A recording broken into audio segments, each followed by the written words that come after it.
Hey you guys, it's me, your girl Cass. Welcome to my channel. Thank you all so much for tuning in. I know I have been MIA.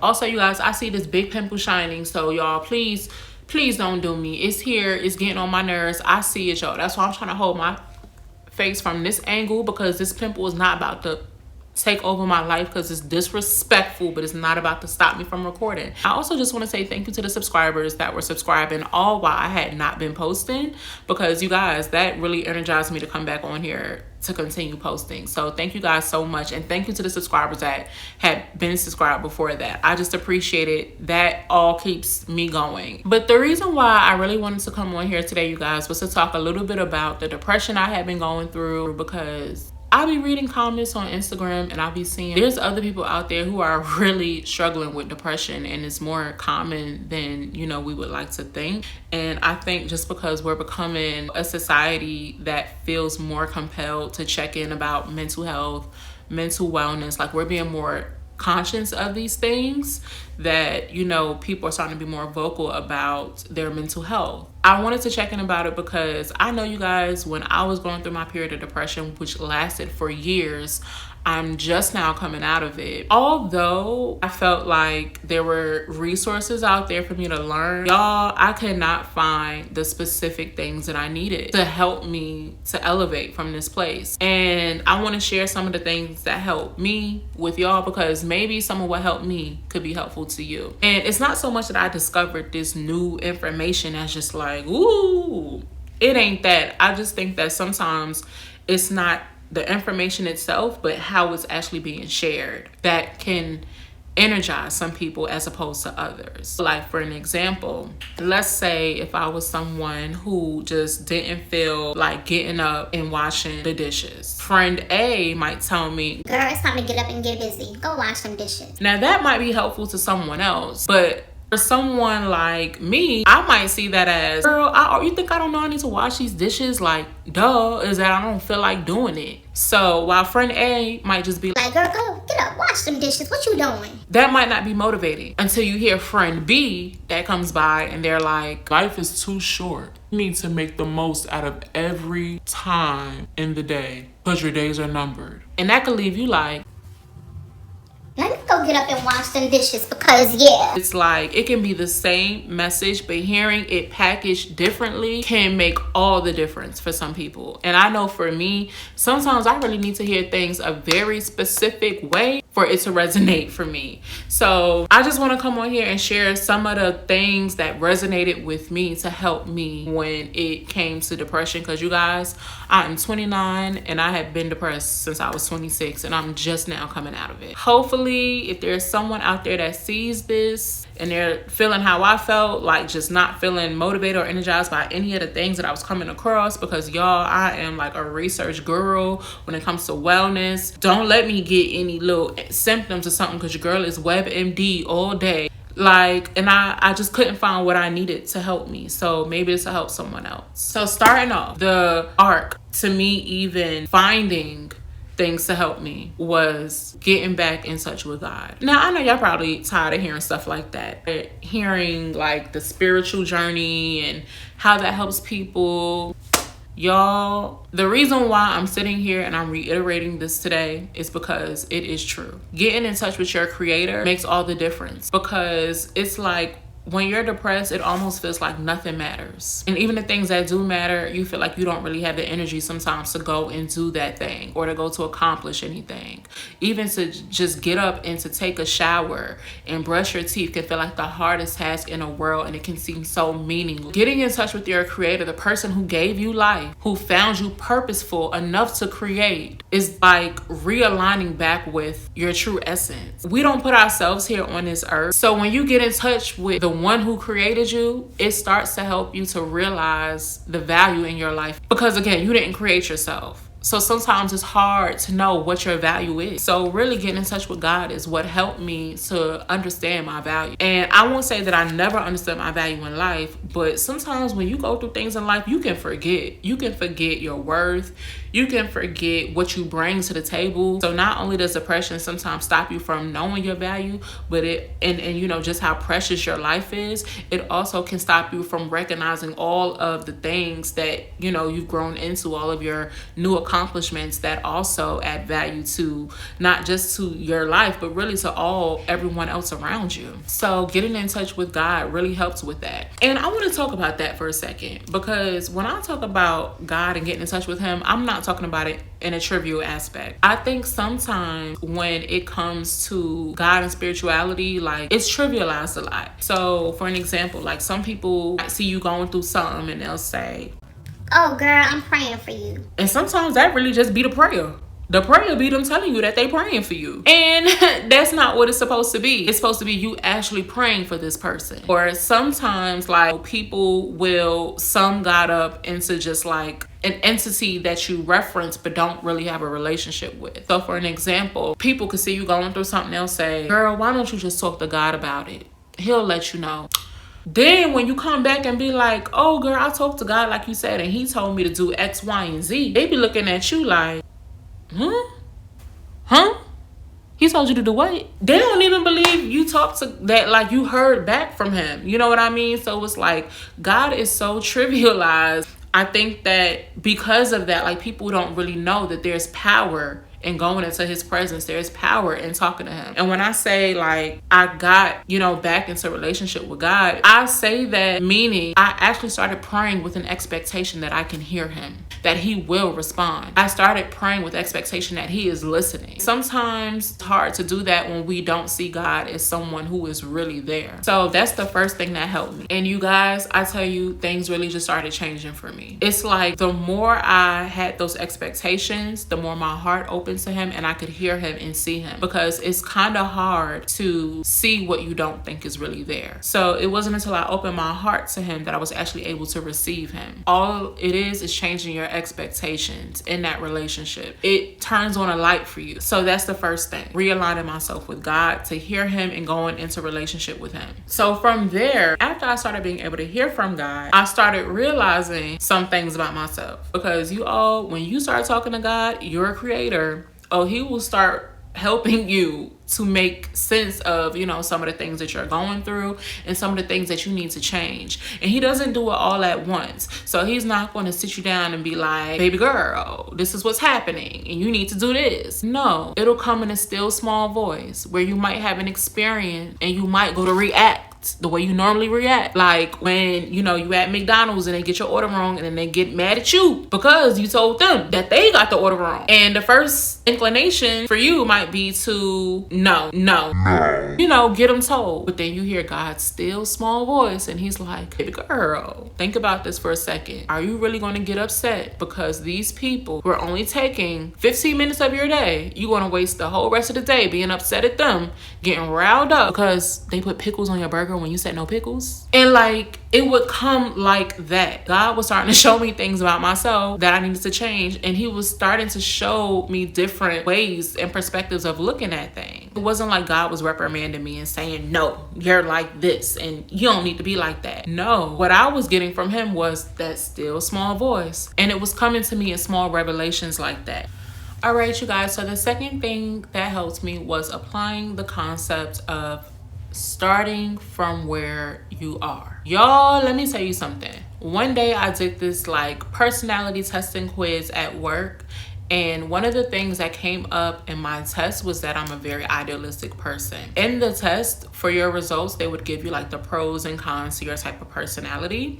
And sometimes the ideas can seem so large that the person doesn't even start them to get them going. It's kind of like being a visionary, but when things, seem too out of your reach, you don't even start. On the flip side of that, starting to understand that about myself, I also saw that I was very idealistic when it came to things such as like starting something, but when it didn't go into like this big picture that I had pictured it to go into, oh, like I would just feel like that's the end. Forget about it. Like I don't even want to do it no more. Because I was like that, y'all, I was also living my life like that. I was living my life in such a way to where like I had this idea of what my life was supposed to be, and when it did not start looking like that for me, because you know, once you start getting into after the age of 25, if things is not looking the way you had planned for them to, it could really make you lose hope that it will ever be the way you wanted it to be. At that point, you know, I was just like, throw the whole life away. I don't even want this life no more. Like, life just started looking so meaningless. And that's when, like, you know, God revealed it to me, like, start from where you are. Sometimes starting from where you are could be so simple as just, hey, my apartment is so dirty right now. I have not cleaned up in weeks because I've been depressed. Let me just go wash these dishes. And next thing you know, you guys, getting up to wash the dishes will give you the energy to do something else, because it's just like the process of like setting one small goal for yourself and meeting it. I don't know what it is about that, but when you have like an intention that feels somewhat in reach, when you reach that, you feel like you can reach something else. But when you're so focused on the end goal, it could almost make everything seem impossible. So approaching things with the concept of starting from where you are, it takes away that impossible factor of feeling like, oh no, but I need to do X, Y, and Z. How am I going to get to X, Y, and Z? When it's A, B, C, D, E, F, G in between. Sometimes just getting to A will help you to realize, okay, I can get the B, and now I can get the C, and now I can get the D. You know, it'll energize you to feel hopeful about being able to make it to the end. So washing the dishes for me one day then turned into me actually cleaning off the stove. And then I'm looking up and I'm like, okay, girl, you getting there. And then cleaning the stove turned into me actually mopping the floor. Next thing you knew, you guys, this girl was in here cleaning out the refrigerator and everything. Starting from where you are helps you to put things in a perspective as to where it feels actually obtainable. And when things feel a little bit more obtainable, it gives you a little bit more energy to do them. Something else I think is helpful when it comes to starting from where you are is sometimes it's not only just starting from the beginning and then the end looking too far away. It's also like making it to the middle and then looking up and stopping and then realizing, dang, I done stopped. How do I get back up? Because sometimes when you start and then you stop somewhere in the middle before getting into the end, it could feel just as like unmotivating as starting from the beginning, because it's like you're thinking about, look at all this time that I wasted. Look at how long I've been here. If I would have kept going, I could have been all the way at the end, but I'm still here. Why am I still here? It's November. Like, if I would have just kept going back in April, your girl would already be at the finish line. But this is when you reapply the concept of starting from where you are. Don't think about the past. Don't think about what could have been, what should have been. Starting from where you are allows you the freedom to make a choice to do something useful with your time for right now. Starting from where I was and not thinking about where I could have been, where I should have been, it helped me to just take advantage of the moments that are going on right now. Because let's be honest, you guys, we can't go back and change the past. We can't go back and get lost time. And actually, what helped me to also focus on like how precious the time of right now is and starting from right now is realizing that 5 months from now, I could be looking back feeling the same way. I could make it all the way into spring 2022 and look back and realize and think, dang, I wish I would have started in November. Imagine where I could have been now. So just as much as you feel like you could have started back then, that could also be your motivation to use right now, because it's like you have an opportunity to stop yourself from feeling that feeling again, preventing that feeling of dang, shoulda, coulda, woulda. It's like you can take advantage of that right now, so that from 5 months from now, you don't have to look back and say that. Still have an opportunity to seize this moment. So start from where you are, you guys. Whether if it's at the beginning or in the middle, it's still a chance for you to make it to the end. Start from where you are. Don't put too much pressure on yourself. Just start from where you are, and you'll start to see that day by day, things will start to increase and add on to each other. It'll give you some of the energy to keep going. The third thing that helped me was disconnecting from society. Oh, the reason why I say society is because I really wanted to say disconnecting from social media at first, but then I realized it wasn't just social media, but also from just like the people around me. The reason why I point out social media at all is because we all know social media is like the culprit of just like comparison. See how everyone is living, and mind you, people are only posting the highlights of their lives. They're like a very specific group of people that are just so transparent that they'll show you even the downsides. But trust me, even those people are very strategic about which downsides they're willing to show you.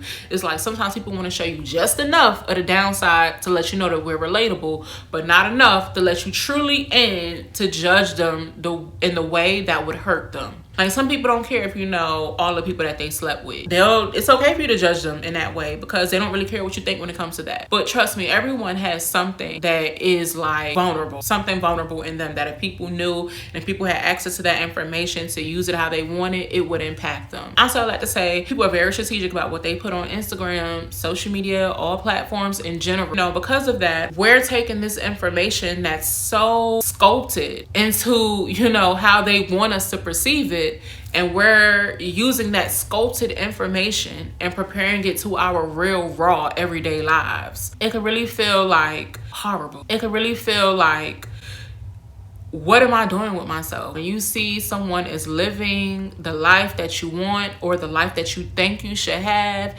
and it seems like they're getting it effortlessly, and although they're talking about working hard, you know you're working hard, but you're still not getting those results.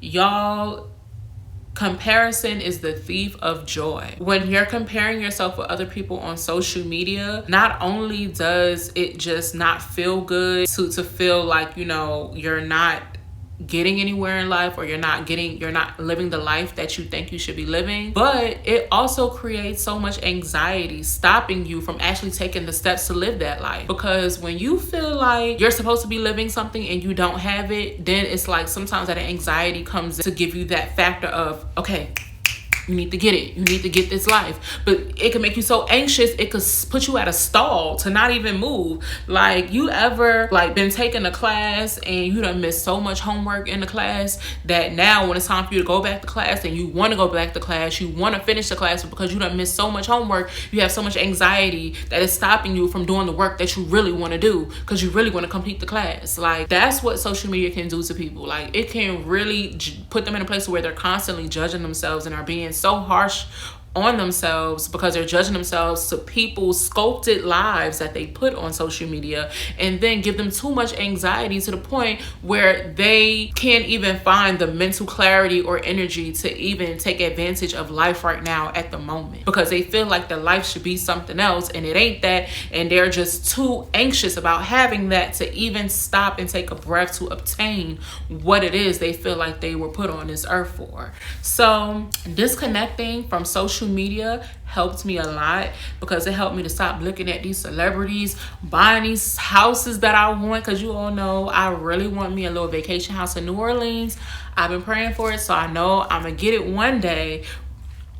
Y'all, I can't wait to have my house in New Orleans so that I could just be eating my crawfish, drinking my daiquiris, and just like, y'all, I can't wait. But oh, and I want me a little house on a lake too. Oh, okay, let me stop. All right, but you all, like, when you see these celebrities out here living a life that you want, sometimes it can even make you a low-key hater, because trust me, nobody wakes up in the morning and chooses just to be a hater. That happens over time from constantly comparing yourself to people and feeling like the life that you want is not obtainable to you. It's very easy to fall into that. So that's why, like, staying off of social media really helps you to realign with your own life. Because when you're living through people on social media, it will stop you from paying attention to what you need to do for yourself. And not only that, it could really get you down in the dumps about where you are right now in life, when really everybody got their own path. Their path is not going to interrupt your path, and you know, your path is for you. So after limiting my time on social media, the second thing was disconnecting from relationships. Y'all, sometimes, like, I know for me, when I'm depressed, I look for validation. So I was looking for friends to understand me. I was looking for people to get me, and they just weren't.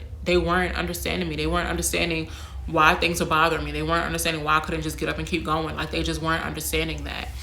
And when I started disconnecting from people, it helped me to find ways to validate myself and God. Because to be honest, I think with the way the world is set up when it comes to senses, it could really compel you to feel like something isn't true until somebody else agrees with it. That's why, like, you know, I don't know if you like me, but when I be in the shade room and I be thinking something about something, I'm like, let me go to the comments to see if anybody else is seeing what I'm seeing, because I know I'm not bugging. So naturally, like, we're inclined to look for validation. When you don't get it when you're depressed, like, that could really put you more down in the dumps. Like, when you're like, I'm feeling down about this, I just don't feel like getting out of the bed today. Well, you know you need to get up. Like, you think I don't know that?